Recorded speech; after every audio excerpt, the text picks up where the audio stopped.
Just trying to do work here, Doc. That's all I'm trying to do. All right, everybody. Welcome into another episode of Sports with Doc and Dudes. It's great to have you with us. Dudes, how are we doing today? Doing great. Good. Awesome. So, again, just looking forward to another chance to talk sports. I'm excited to see what everybody brought. We shouldn't be without some good stories this week, I think. So, just really looking forward to our conversation. And Preston, you want to get us going? Alrighty. My story is going to be about conference realignment. I know we kind of talked about that in our test one. I don't know if that will ever see the light of day. That's besides the point. But in terms of conference realignment, the American, Athletic Conference has invited 6 schools, to join the conference. UTSA, I believe, was one of them, and a few other schools to replace, the likes of Houston and other schools that are moving on to the Big 12 pretty soon. So with all of that going on, does the, I think was it Conference USA, does it survive, without those 6 schools? I know it's not quite, as big as the Big 12 one was at the time. And is this conference realignment, is it just like a constant just reality of college sports? That's a good one to get us going with. So, yeah. What do we think? I think I read today that Conference USA is essentially probably going to implode, but that they were going to try to go after James Madison to help salvage a little bit, which James Madison had been up for discussion. Not even last realignment, a couple months ago. So I think as long as there's money to be had, that conference realignment's gonna be there. People are gonna chase money, and I think it's gonna stick around until there's super conferences, I guess. I think there already is one. It's called the SEC. But yeah. Well, I mean, and this is what we knew was going to happen, right? With like the domino effect. So when they went to the SEC and the Big 12 then poached the AAC schools and BYU, so it's just kind of this trickle down effect. So I'm not sure Conference USA is going to survive. I mean, I'm not even sure the AAC is going to survive. I mean, with all due respect, like, you're bringing in Rice and FAU and I don't know. And like, then they didn't bring in Southern Miss. So like Southern Miss, I think I read this morning, like Southern Miss is being approached by the Atlantic Sun or the Sun Belt. So it's at some point it just really becomes, I think, kind of, there's a survival element to it, but like how sustainable is a conference that has schools that, with all due respect, not a lot of people care about? Like, how many people are tuning in to watch Rice UAB football, so it would not surprise me if we eventually see more of a super conference or like more of a group of 5, like, hey, we're just all group of 5 and we're all in this league, as opposed to like, the AAC, Sun Belt, and all them being separate. I saw that, some people were up in arms in El Paso because UTEP got left out, and they're having a pretty good year, which is rare, but they're bowl eligible, and they're having a good year. So there were some people upset that they got left out of that talk. Similar to UTSA, they're kind of similar schools, and UTSA got which they're having a great season also. But I guess it's just kind of, what have you done for me lately type deal. Mm-hmm. Yeah, I just don't know that those schools, you're right about UTEP, but it's like, do they really have the cachet to where it's like, oh, everyone wants, because they've not been good in football this is kind of like an out of the ordinary season, I would say. Oh yeah. Yeah. So I don't know. I mean, but we're to the point now where all those schools really, I think, are very similar in terms of their athletic profiles, so we shall see, I guess. So yeah, it'll be interesting for sure. Yeah. What do you think, Dustin? I don't know. I'm so sick of hearing about conference realignment. Everybody should just be Notre Dame and do your own thing, and then at the end of the year, we'll March Madness football, and I don't know. It's changed so much recently that, I mean, anymore it's hard to wrap your head around because it's going to change tomorrow. Yeah, it's almost like the name, image, and likeness stuff. It's shoved down your throat so much, you're just like, okay, cool. And especially with the teams that are moving right now, it's kind of like you said, they don't bring the cachet that other schools bring. So conference realignment fatigue, I guess. Let me ask this. So there's clearly like, super conference, the SEC. It's like the Brock Lesnar of conferences. Is there a Yeah. So is there like a John Cena or like a Rock that could possibly compete or dethrone the SEC? oh man. Oh. So are we looking for like a Roman Reigns type of thing or what? Or the Rock. Preston, that reference was amazing, by the way. That was good. So amazing. Yeah. Which Brock Lesnar has like this country lumberjack look now. It's really interesting. Yeah. It's like, is it the Big Ten? Is it the ACC? Like, what conference can possibly compete? Because I don't think there's any dethroning at this point. There's just conferences can compete. Is there, what conference is that? None of them can. None of them can. Yeah, I think like the Big Ten maybe, just because they have the money, I think, to do it, but I don't know that they have the consistency in terms of like the SEC. Like, I mean, we know football, but like there's a lot of SEC schools that are really good in baseball. They got Kentucky and Florida and basketball, Alabama. Nate Oates has done good things there. So I just don't know that the Big Ten can match it sport for sport in terms of the depth that the SEC has. So now if you talk about like, could the Big Ten merge with like the ACC and then maybe give them a run? Like, yeah, I think, if you had like Ohio State, Michigan, Clemson, in the same league, like that could maybe change some things up there potentially. So. All right. Okay. How long? So here's a question. Would it prove more beneficial for schools to realign according to the sport? So you have, let's just take Alabama. Alabama's a powerhouse football team. Their baseball team isn't so bad, but it's not a Vanderbilt, right? Who we've seen in the College World Series recently. So per sport, and I'll give you the same thing with football and basketball. Syracuse is not horrible in football, but their main sport is basketball. So would it be smarter for schools to realign this whole thing according to their sport instead of where the college is located? Because the ACC right now, you got Duke, UNC, NC State, they're a powerhouse. And so, they have been for the past 20 years. But the thing is, so that's a very good school, but then you get to the Pac-10, which is Oregon and UCLA and all those guys. So is it better to realign per sport rather than where the college is located? I think you would have to look at logistics on that and the money they'd spend on travel. Alabama going to play Oregon, I don't know. That just seems like it'd be – I think the logistics of it would scare people off.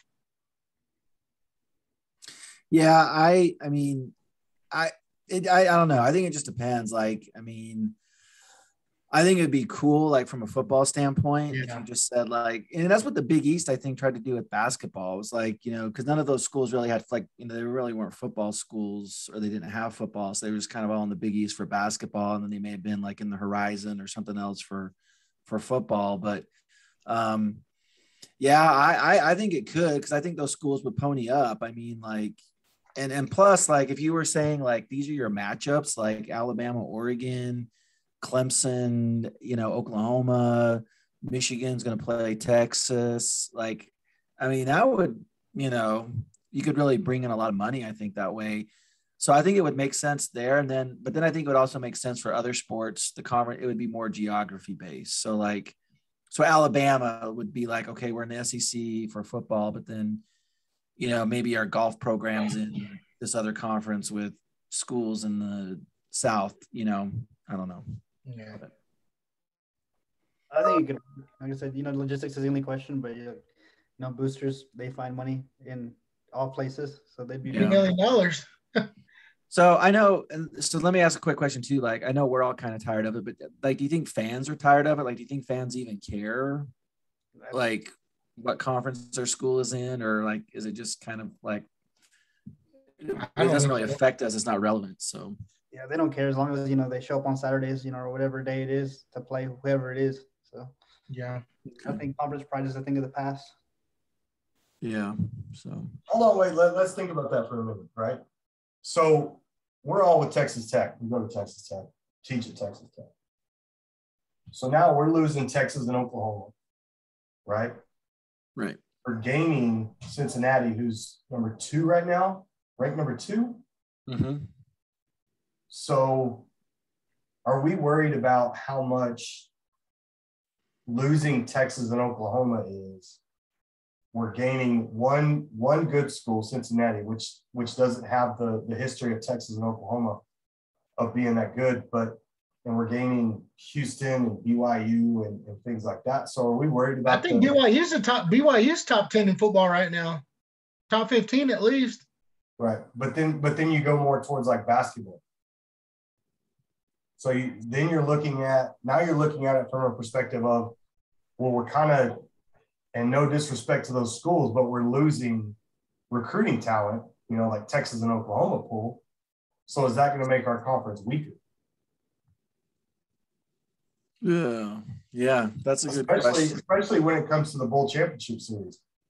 I don't know weaker, but I don't think they're going to. The Big 12, the schools aren't going to be able to pull the recruits that they could, especially if, hey, I come to UT, you play in the Big 12.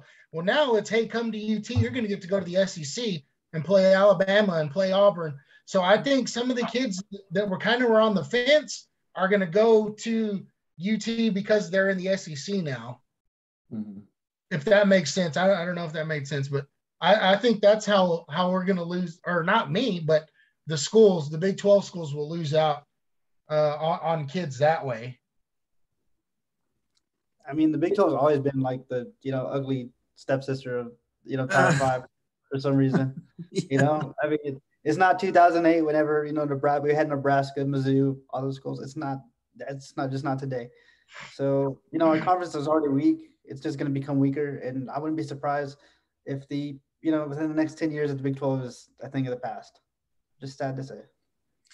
Yeah, or they may have to merge with the Pac-12 eventually, But yeah, I think not only the recruits, but then I think and I guess this maybe ties into the recruits, but then the facilities. So we know that Tech just announced they're going to build a football operations building, which looks legit and really cool, and it's $50 million. The one Auburn's building is $90 million. So, I mean, so I think the rich are just going to get richer. So they're going to get better recruits, to your point, Dwayne, and that's going to mean more money. More money means more facilities. So I think the gap between the SEC, at least in football, and the other schools in terms of the facilities and some of that is probably, I would predict that growing more for sure. Is that Auburn? Is that Auburn one, the one that's going to have the flight simulator in it? Mm-hmm. Yeah, it's got a flight simulator and it's got recording, like mute rap recording studios and all that. So, yeah. Why does it have to be rap recording studios? Why couldn't it be polka music? Yeah, I know. Well, okay, so it's recording studio. I'm sorry. So that was just on my brain. So yeah. So easy. You could cut any music you want in there, right? So yeah. No. So that's a good one, Preston. So. All right, Dwayne, what you got? Yeah, so I mean, it's hard. It's the freaking elephant in the room. Is the stuff going down at Washington State?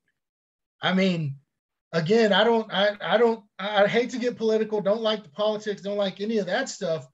But man, 5 coaches in the middle of the season. 6 or 7 games in, they're having to essentially go out and hire probably, or they're going to promote within grad assistants and things like that, volley coaches. So, I mean, I read a story today. The athletic director said he feels bad. He feels bad that they had to let those coaches go, but he said he feels worse for the kids, the seniors that are there. They've lost two players already that were on the team. The quarterback committed suicide, and then one of the other kids, I don't remember what happened to him. And then this is their fourth head coach that they're going to be with. So, I hate to get political on it. I just don't. I don't guess I understand it. I mean, I know he didn't get the shot, and I know he was going through the process for the religious exemption and everything. I just don't. I don't know. I don't understand it. I don't know. Just like, I guess everything behind it, I don't understand. I don't get it. Why? I mean, I know why they did it. It's just a weird situation, and one that's probably a freaking gas can that, you throw a match in there and it's going to explode. So I don't know. It's just, I don't know. It's a tough situation. Feel bad for those kids, obviously. And then for those coaches, I mean, I don't know. It's just a weird deal. So I'm just curious what y'all thought on it. Yeah, it's a tough situation. Like you said, you feel for the kids, especially what they've had to go through, and they're off to a good start. I think they're, off a 3-game winning streak. Like 5-2 or something. And also, your coach and 4 key position coaches are gone. So I can only imagine what that facility is like. But it's really comes down to, like, for us as future professionals in the industry, these decisions might come to us, and we gotta evaluate. What do we value? Do we value our jobs and our positions, and our career aspirations, or our own personal beliefs? And that's just something that we have to come to grips with. Yeah. So it's I mean, yeah, it's there's a lot going on with it. I think I mean, if you just talk about it from like a cultural standpoint of, like, that's a pretty significant change to make in the middle of a season, and clearly either way, I think players were going to be affected, but it's funny because we actually talked about this in my undergrad class today, and really it's a function of location. I mean, if Rolovich was a coach in Texas, like, this wouldn't even be a story, but because it's state law that public employees had to get the shots, and for whatever reason they felt like and again, I don't want to get into all the stuff with it, but if you kind of read some of the media reports, it kind of potentially he may have not started the exemption process perhaps as soon as he could have. Apparently they my understanding of the law was that the exemption could only be given if they felt the employee could still do their job safely. So perhaps that was their determination. And I read today, he's actually suing Washington State. So, it'll be kind of interesting to see how the courts look at that. But yeah, it's kind of a very similar situation to Kyrie Irving, right? It's kind of the same deal with Kyrie Irving and what we're seeing there. And, look, you make your choice as an employee, and then management has to make their choice. And that's what they did. So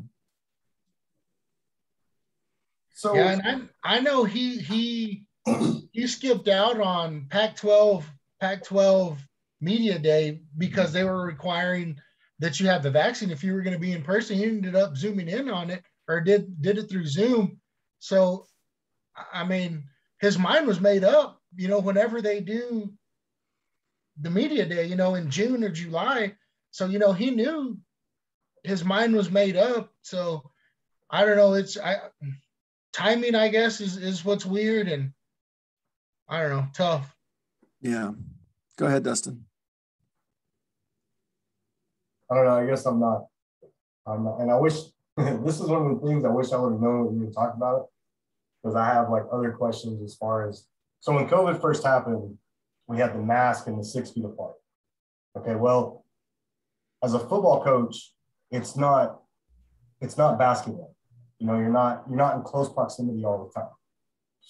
So he could coach from up high, you know, up in the Press box, box. you know, or you know, he could have coached from the sidelines and maintained that 6 feet distance. He could have wore a mask the whole time. My big question is we had at first, when this whole thing first started taking off, we had mask and distance, right? And the numbers went down.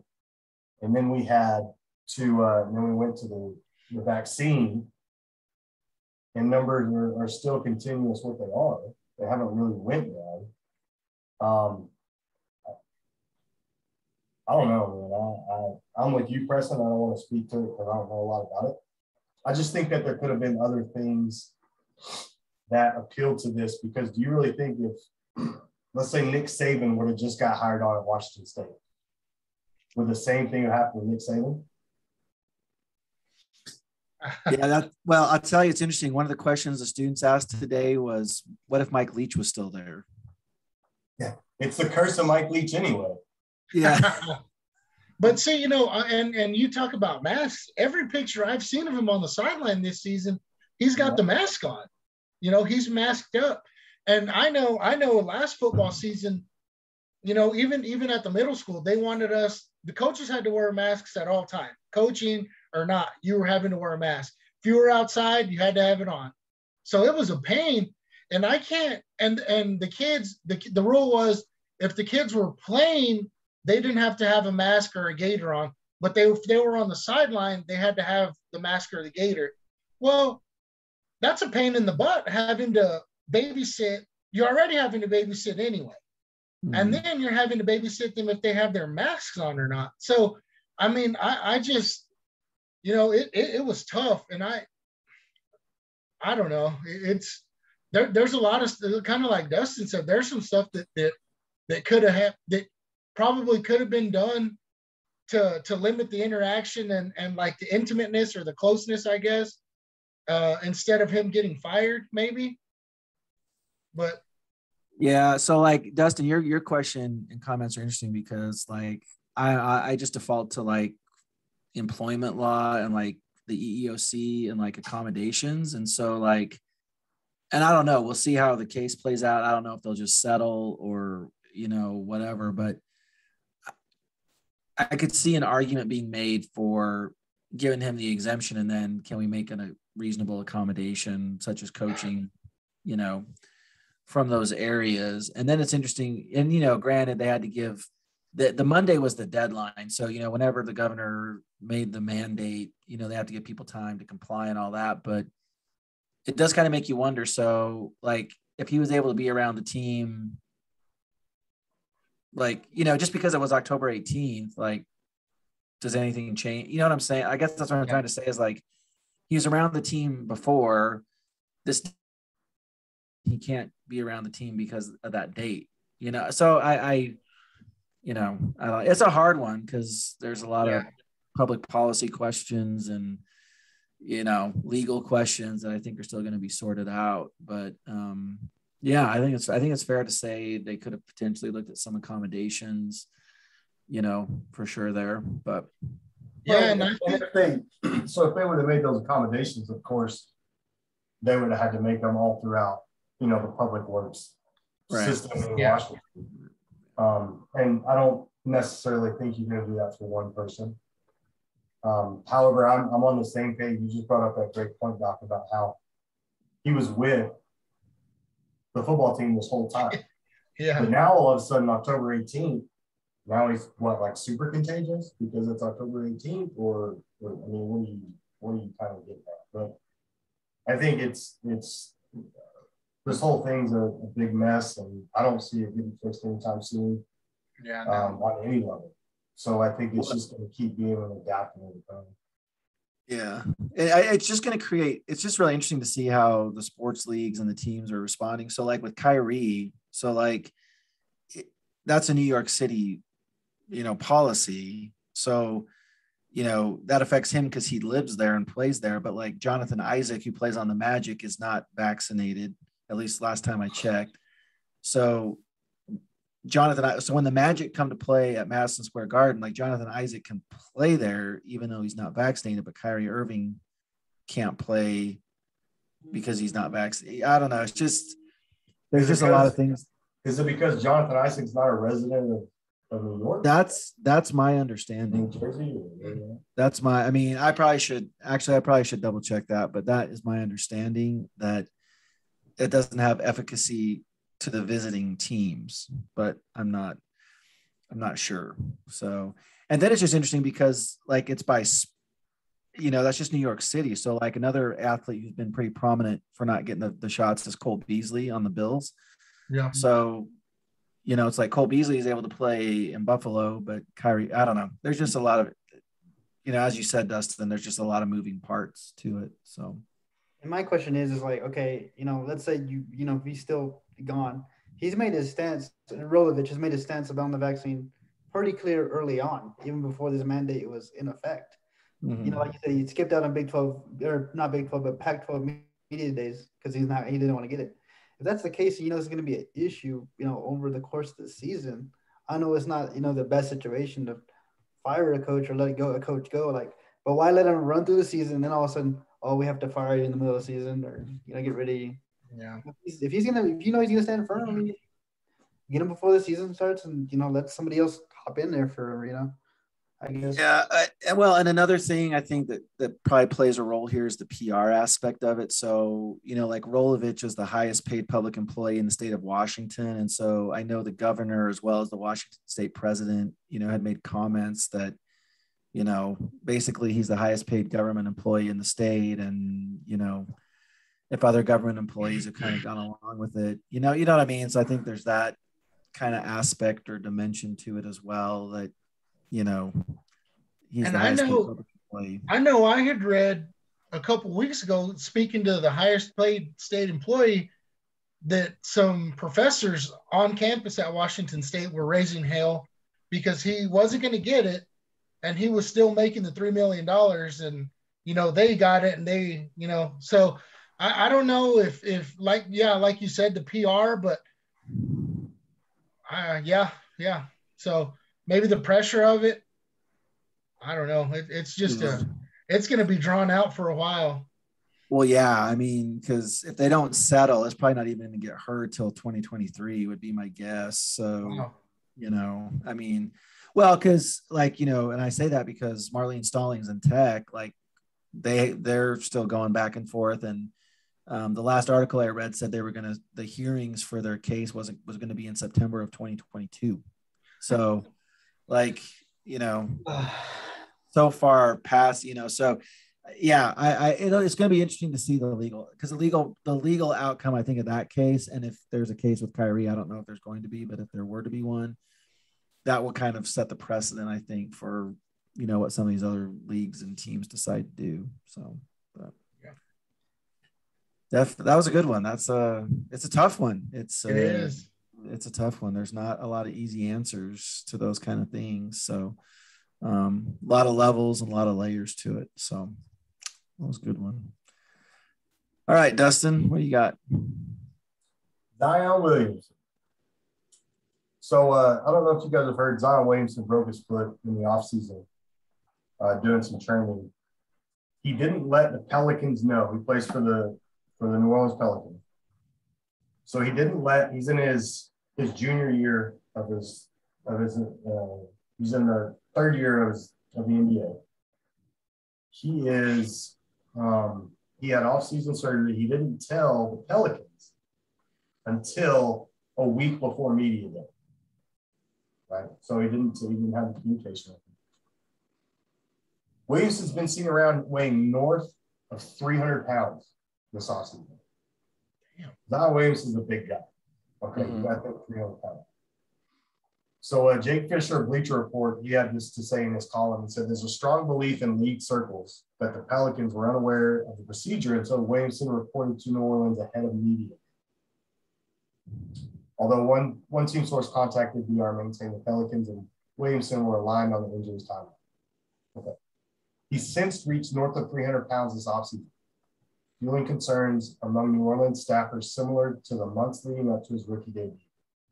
When he joined the Pelicans' recent road trip to Minnesota, several league personnel on hand were struck by his heavier appearance that he listed playing weight last season of 284 pounds.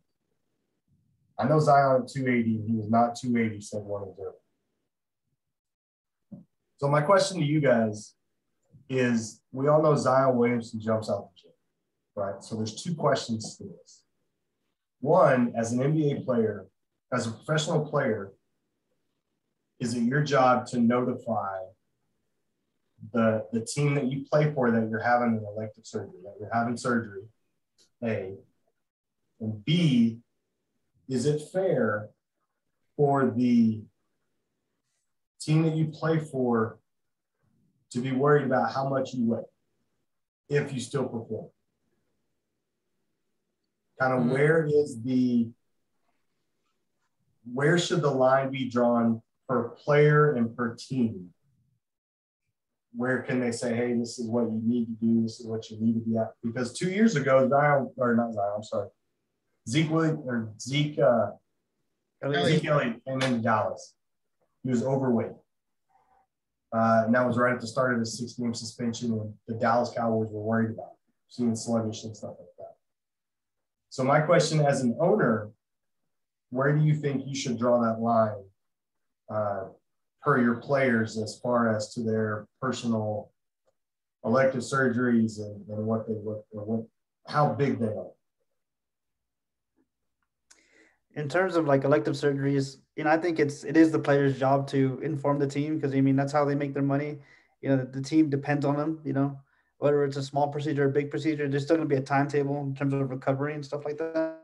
And in terms of playing weight, I guess it's just up to the athlete. If Zion can perform this year at up north of 300 pounds, I guess it's fine. But there's plenty of athletes like Eddie Lacy ate himself out of a job in the NFL. So did Kelvin Benjamin, ate themselves out of jobs in the NFL because they couldn't keep the weight down. So Jamarcus Russell too. But Charles Barkley is a bigger dude. He could perform, but I guess it's dependent on the athlete. Yeah, I kind of agree with Preston that like you're our investment. We're you're our employee essentially. So you owe me.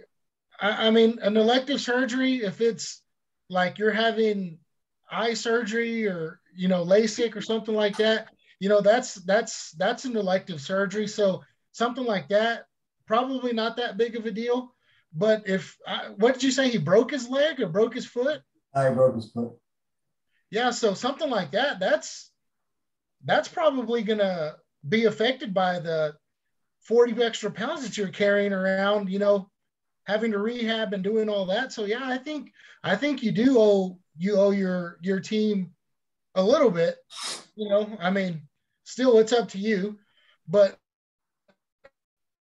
I think you tell them. But as far as the playing weight, kind of like Preston said, if you can get around on it and you're still productive, you're still the same person you were last year, then probably not that big of a deal. But something like a broken foot and you're carrying around an extra 40 pounds, he's probably not going to be who he was last year or 2 years ago. So I think yeah, they are in their right to be worried about him carrying around that extra weight.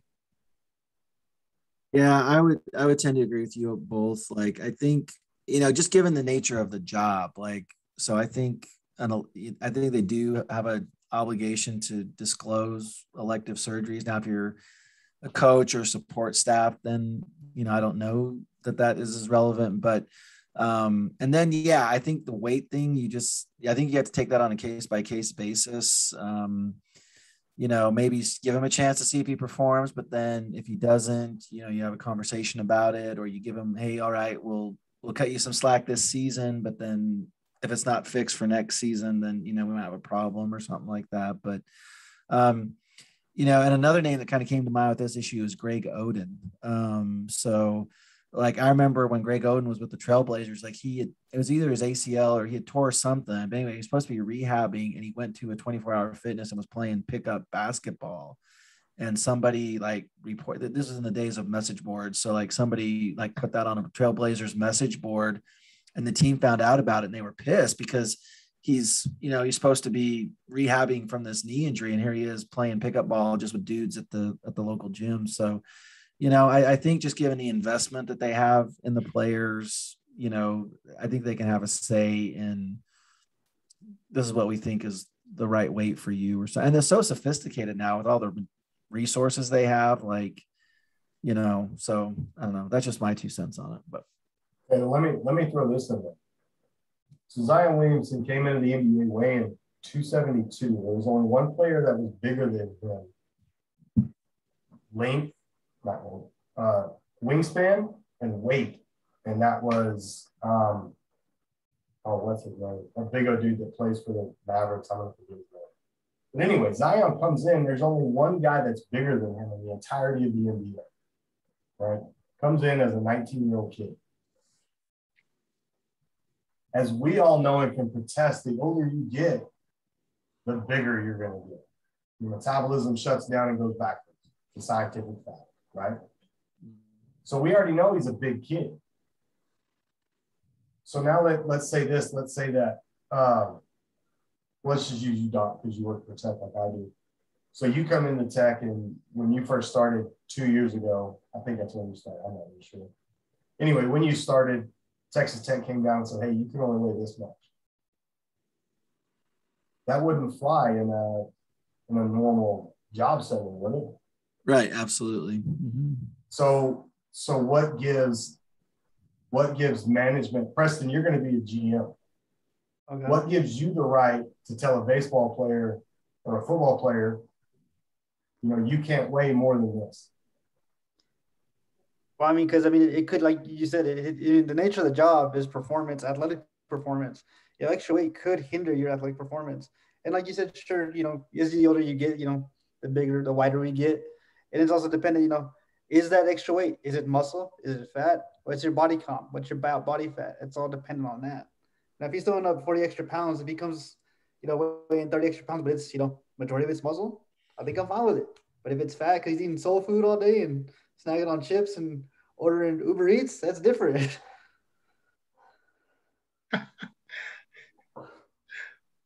No, that's a good question. I don't, I guess I would say I don't know that they have the right to tell them how much they can weigh. Well, I would think it has to be in the contract, right?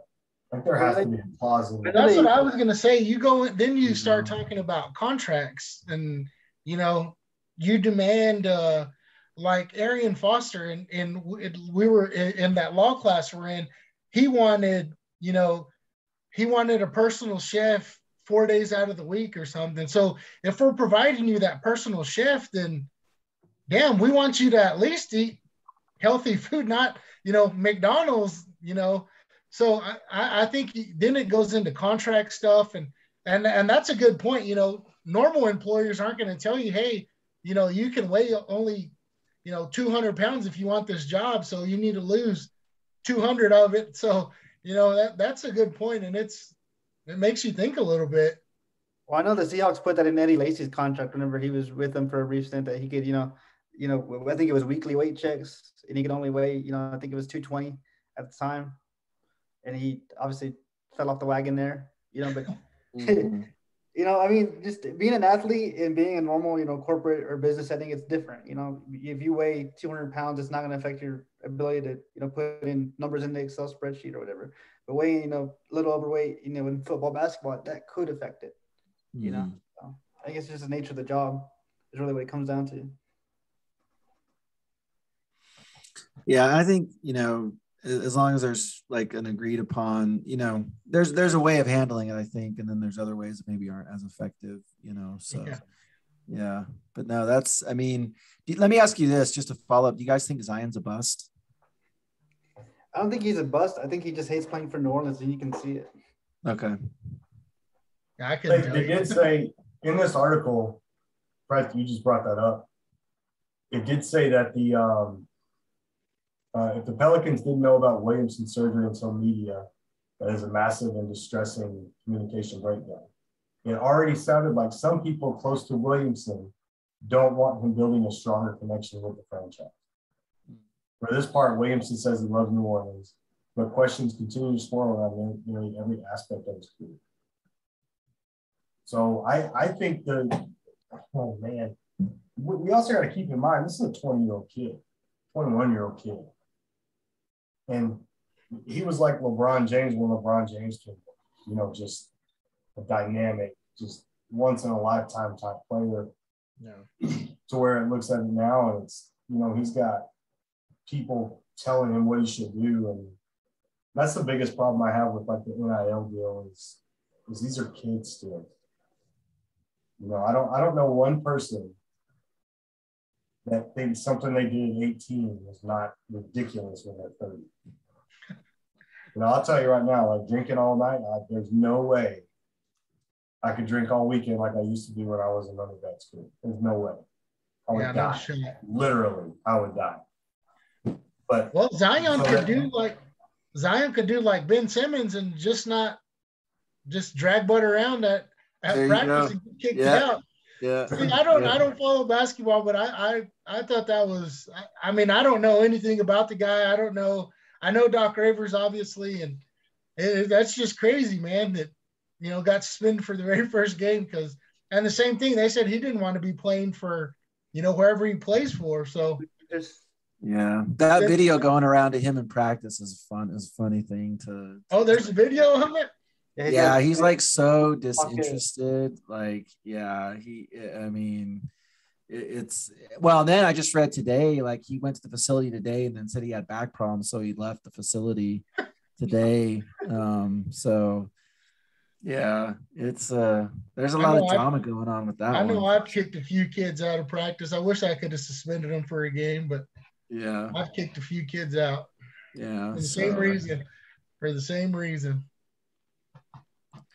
Yeah, the NBA is going to be an interesting watch this year. There's just a lot of crazy things going on already, so never short on drama with the NBA, it seems like. So, all right. Well, I guess that brings it to me. So, and Dustin, I saw your Astros hat earlier, so I guess this will be a good one. So I'm guessing you all have seen the Carlos Correa home run. Where Carlos Correa hit the bomb off the Red Sox pitcher and then pointed at his watch, pointed at his wrist, like it's my time, and ran the bases. And then, the next game, I think he struck out or got out. One of the pitchers on the Red Sox did that to him, and some of the fans were doing it to him. So it's been interesting because I've seen mixed reaction to it. Like, I've seen people who say it's really cool, and then it's like, oh, it violates the spirit of the game, the culture of the game, whatever. So my question for you all is, like, we know that Major League Baseball is having viewership issues, and we know that they're having issues trying to engage and reach a younger audience. So where do you all come down on like the bat flips and this kind of demonstrative stuff from baseball players? Do you think it's problematic, or do you think it's a good way to kind of grow the game and branch out to like a more diverse audience, especially the younger generation? I like it. I would embrace it. Granted, I'm not a big baseball guy, so let me preface that. And I don't really know the traditions of the game, like that. But it's just like with football and the taunting rule. I think that rule is stupid. It's a game. Let guys have fun. Little taunting here and there didn't hurt nobody. So yeah, CD Lambs was pretty good the other day. That was good. I don't have a problem with it. You're in the freaking ALCS, man. Like, come on. Of course you're going to be, and for all we know, those guys could be good friends, and they're going back and forth with each other. I don't think it's a big deal at all. I mean, I'm a baseball fan first. I root for the Red Sox. I like the Astros, so I don't think it's as big a deal as they're making it out to be. I think it's a big deal because Correa jumped that pitcher's butt. I think that's the only reason people are making it a big deal. But I think Correa made it a big deal is because he's got a prior relationship with the Astros.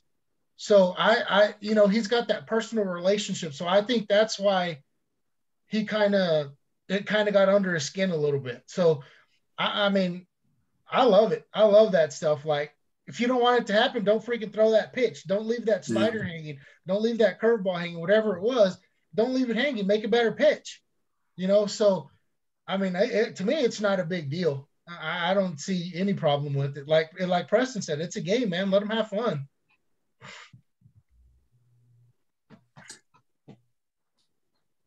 So, Dwayne, you may be the one that I know Doc will know this, Preston may not. But Joe Carter, Game 7 of the World Series, he hit that home run. What did he do? Just jogged around the bases. There you go. He jumped for joy, flinging his arms like that. Jose Batista, what's he known for? Getting rocked in the face. Well, that too, yeah. But the bat flip, right, against Texas, right? Yeah. Kirk Gibson in the '84 World Series. There you go, right there. So all that stuff is part of sports, right? I think if you're starting to take that away, and these guys we're a product of our generation change, right? Back when we used to watch it, you would never see a bat flip in the 80s and 90s. You'd never see a bat flip against John Smoltz, Tom Glavine against those Braves. But it's just the changing of the time. And I think that we're still Rob Manfred and Adam Silver is a lot better, but Roger Goodell especially, they're so afraid of change and how it's going to go that they keep trying to keep it in the past, and it's not doing anything but building up until eventually it's just going to explode. Yeah. And Adam Silver, I think, as far as commissioners go, he's the best one because he's embracing. Dame Lillard, when he hits, he's known as Dame time. So when he hits a game winner, he hits his watch, stuff like that. But there is nothing wrong with it. Let these kids, we're putting 19, 20 years old to make you money for your company, for Major League Baseball. Let them make money. Pitchers can go out and hit batters. Joe Kelly did it against the Astros last year. Yeah. Made that fade. Have you guys seen his facial hair this year? Joe Kelly? Joe Kelly's? No, I'll have to look at it. He's got a mustache and he's got a little soul patch right here.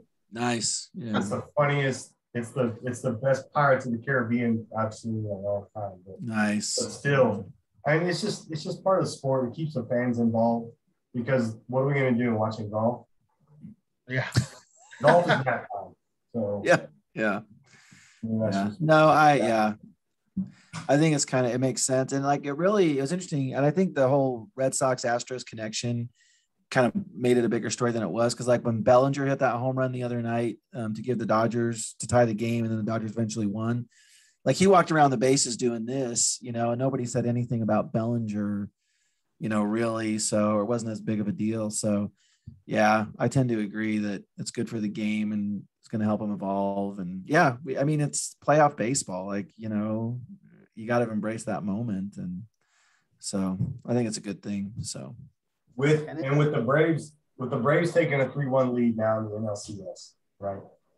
The whole time I've been thinking, how bad is it going to be if it's the Dodgers and Astros in the World Series?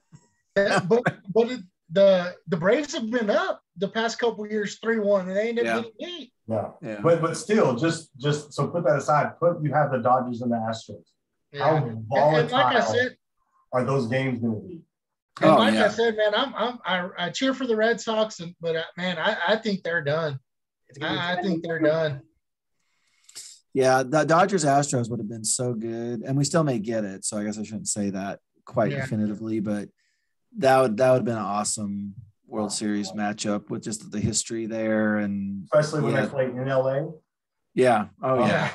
Yeah. Imagine the fights. There's already fights. Imagine it now with the Astros and the Dodgers.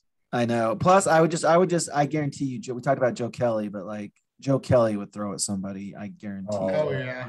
So poor Jose Altuve. Yeah, I know. Joe Kelly's gonna drill somebody. So yeah, but I'm just glad the Yankees aren't there. So. Amen. Hey. Into that. Hey, play roll. They're at home, bro. Yeah, they're home. They're massive lineup. So. No, that's good stuff. Re-signing their manager, 3 years, Boone, for 3 years. So wait, that's something, and this is going to be a whole other topic, but you just talked about Boone signing a 3-year deal, right? Do you think it even matters anymore, the contracts that are in place anymore? Because you look at Tom Herman, who signed that, was it a 6-year deal? He only got 2 years into it. And then they got Sarkisian. And you got all these other guys that that they're there for a little bit and then they're gone. So like Aaron Boone, if he does bad next year, he's not going to make a 3-year contract, right? Yeah. So our contracts even should, as fans, should we even pay attention and say, oh yeah, we're going to have Aaron Boone 3 more years? Yeah.